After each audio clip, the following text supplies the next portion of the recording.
Okay, I want you to think back to the first time you got a real raise. Like, not a cost of living bump, a real raise. Maybe it was 5 grand, maybe it was 15. Maybe you switched jobs and suddenly you were making 30% more than you ever had in your life. And do you remember what you told yourself? You said, finally, I'm going to get ahead. I'm going to save more. I'm going to pay off that credit card. I'm going to stop living paycheck to paycheck. And then 6 months later, you were somehow in the exact same financial position, maybe worse. You couldn't even tell where the money went. You just looked at your bank account and thought, how? How is this possible? I'm making more money than I've ever made and I still feel broke. If that's you, and statistically it almost certainly is, I need you to stay for this entire video because what I'm about to explain is, in my opinion, the single most dangerous financial force that nobody talks about. It's not inflation, it's not taxes, it's not even debt. It's something happening inside your own brain right now, and it is silently destroying your ability to build wealth. It's called hedonic adaptation, and once you understand how it works, you will never look at your income the same way again. My name is Billy, and I spend way too much time thinking about the psychology of why people stay broke even when they make good money. If you're someone who has increased your income over the years, but somehow still feels like you're running on a financial treadmill going absolutely nowhere, make sure to hit the subscribe button and give this video a thumbs up if this helps you out. Because here's the thing, this is not a willpower problem. This is not a you're bad with money problem. This is a brain problem. And the first step to fixing it is understanding the science behind why your brain does this to you in the first place. So let's start with the basics. Hedonic adaptation, sometimes called the hedonic treadmill, is a well-documented psychological phenomenon where humans rapidly return to a relatively stable level of happiness, despite major positive or negative changes in their life circumstances. In plain English, you get used to things fast, way faster than you think. Here's the classic example researchers love to cite. Back in the late 1970s, psychologist Philip Brickman studied lottery winners and paraplegic accident victims. And what he found blew people's minds. Within about a year, lottery winners were not significantly happier than they were before they won. And people who had become paraplegic were not as unhappy as you would expect. Both groups had adapted to their new normal. Now, more recent research has added nuance to those findings. It's not quite that clean, but the core principle has been validated over and over again. Your brain has a happiness thermostat, and no matter what happens, it fights to drag you back to baseline. Here's what most people don't realize. This doesn't just apply to happiness. It applies directly to your spending behavior, and that's where it gets financially catastrophic. Look, let me show you exactly how this plays out with real numbers, because I think this is the part that really hits home. Let's say you're 25 years old making $50,000 a year. After federal taxes, state taxes, FICA, let's call your take home roughly $39,500. You're spending most of it. Maybe you're saving a couple $100 a month. You feel tight, but you're getting by. Now you work hard, you get promoted. By 28, you're making $65,000. Your take home jumps to about $50,000. That's an extra $10,500 in your pocket every year. That's $875 a month of new money. So what happens? Do you invest that $875 a month? Because if you just invested that difference in a broad market index fund, averaging, say, a conservative 8% annual return, by the time you're 55, that alone would be worth approximately $1.1 million from one raise, just the difference. But that's not what happens, is it? No. What happens is this. You move to a nicer apartment, rent goes up $350 a month. You finance a better car. That's another $200 a month. You start eating out more because, hey, you can afford it now. There's another $150 to $200 a month. You upgrade your phone plan. You subscribe to a few more streaming services. You buy better clothes because you're in a more senior role and you need to look the part. And just like that, within 3 to 4 months, your expenses have risen to consume the entire raise. The $875 is gone. All of it. You are back to saving a couple $100 a month, except now your baseline cost of living is permanently higher. And here's the devastating part. You don't even feel richer. That nicer apartment, within 8 weeks, it's just your apartment. The new car, after a few months, it's just your car. The dopamine is gone. The expenses remain. That's hedonic adaptation applied to money, and it happens at every single income level. Now, you might be thinking, Billy, this is common sense. People know they should save more when they get a raise. And you're right, they know it, they just don't do it. Let me hit you with some numbers that should genuinely alarm you. According to a January 2026 Bankrate survey, 59% of American adults say they are uncomfortable with their level of emergency savings. This is after median household income in the U.S. hit approximately $80,600 as of the most recent census data. We are collectively making more money than at any point in American history, and the majority of people still don't feel financially secure. Here's another one. A 2025 report from the Federal Reserve's Survey of Consumer Finances showed that even among households earning between $100,000 and $150,000 a year, which puts you well into the top 30% of earners in the country, nearly 30% reported that they could not comfortably cover an unexpected $1,000 expense without borrowing. Let me say that again. People making six figures, top third of the country, and a $1,000 car repair would cause financial stress. That is not an income problem. That is a hedonic adaptation problem. And a February 2026 Nerd Wallet analysis of consumer spending trends found that discretionary spending among households that received income increases of 15% or more grew by an average of 13.7% within the first year. They captured almost none of the upside for savings or investment. The treadmill ate it. And it actually gets worse as income goes up, which is counterintuitive, but incredibly important to understand. This is where it gets really interesting. You would think that the more money you make, the easier it would be to save. And mathematically, yes, that's true. But psychologically, it's the opposite. There's a concept in behavioral economics called lifestyle reference groups. Basically, you don't compare your lifestyle to the average American. You compare it to the people around you, your coworkers, your neighbors, your social circle, the people you see on Instagram. So when you're making $50,000, you're probably surrounded by other people making $40,000 to $60,000. The lifestyle benchmark is modest. Nobody's judging you for driving a Honda Civic. But when you move up to $120,000, suddenly your peer group shifts. Now you're around people making $100,000 to $200,000. They've got nicer homes, they're taking European vacations, they're driving BMWs. Their kids are in private activities that cost $300 a month. And your brain, your dumb, ancient, tribal, survival-obsessed brain, interprets falling below your peer group's lifestyle as a threat, not a financial decision,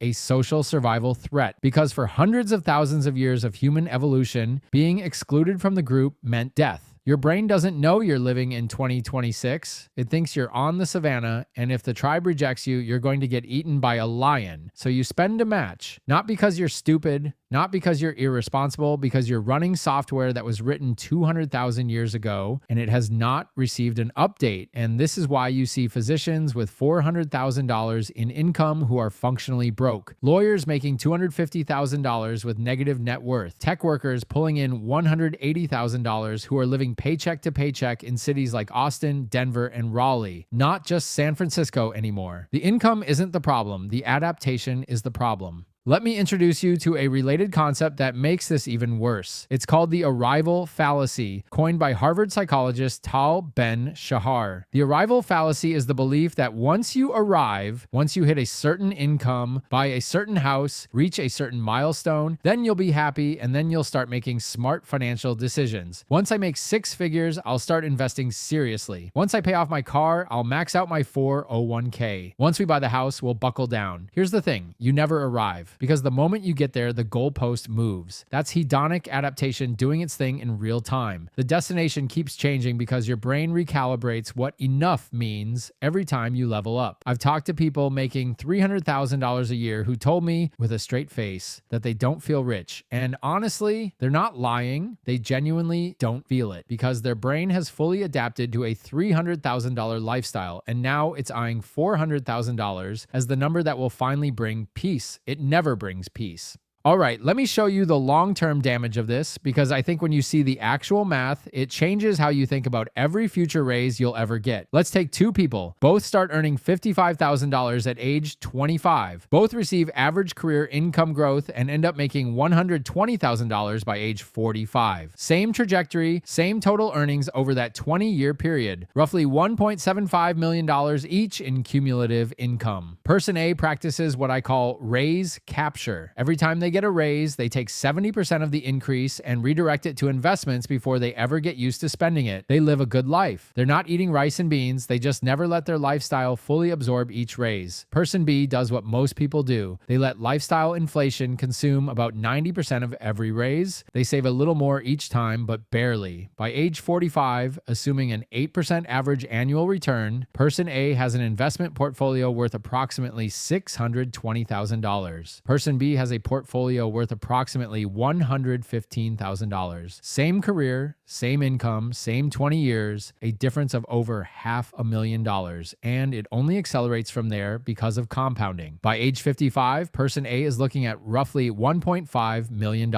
Person B, maybe $340,000. Person A can realistically consider early retirement. Person B is starting to panic about whether they can retire at all. The only difference was how they responded to raises. That's it. That's the entire gap. Not talent, not luck, not inheritance, just how they managed hedonic adaptation. Okay, so now you understand the problem. Let's talk about solutions. And I'm going to give you 5 specific actionable strategies that are designed to work with your psychology instead of against it. Strategy number 1, the 24-hour raise rule. When you get a raise, a bonus, or any income increase, do absolutely nothing for 24 hours. Don't adjust your budget. Don't start browsing Zillow. Don't look at cars. Just sit with it. This sounds simple, but it's incredibly powerful because hedonic adaptation begins the moment you start imagining the upgraded lifestyle. You start mentally spending the money before it even hits your account. That one day of pause breaks the cycle before it starts. Strategy number 2, automate before you adapt. This is probably the most important one. Within the first pay cycle of any raise,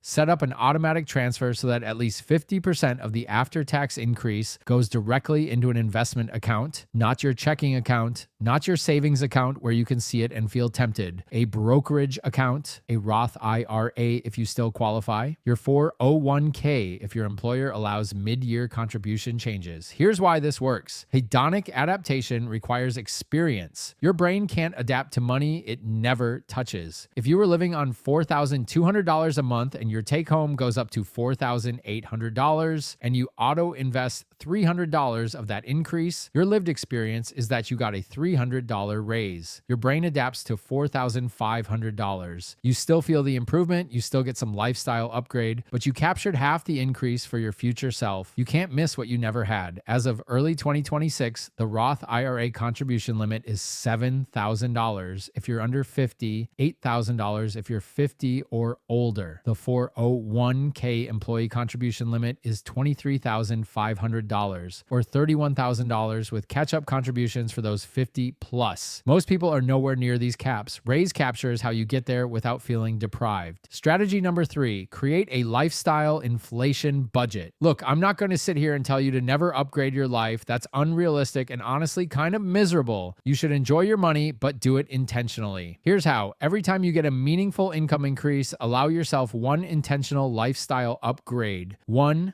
not 5. Maybe it's a nicer apartment. Maybe it's a gym membership. Maybe it's upgrading to business class once a year. Pick the thing that genuinely brings you the most joy per dollar. Researchers call this your highest hedonic return on investment. And let yourself have it guilt-free. But everything else stays the same. Same car, same phone, same grocery budget. You get one upgrade and the rest gets invested. This gives your brain something to adapt to, which satisfies the psychological need for progress without blowing the entire raise. Strategy number 4, reverse engineer your peer group. Remember what I said about lifestyle reference groups? This is huge. You need to be deliberate about who you're comparing yourself to. I know this sounds weird, but start following personal finance creators, FIRE movement communities, and people who are optimizing for net worth instead of visible lifestyle. Read forums where people brag about their savings rate, not their car. Consume content where financial discipline is the status symbol. Because here's what happens. Your brain will adapt to that reference group too. If everyone around you, even digitally, is celebrating the fact that they max out their 401k and drive a 10-year-old car, suddenly that behavior feels normal. It feels high status. You're using hedonic adaptation against itself. You're hacking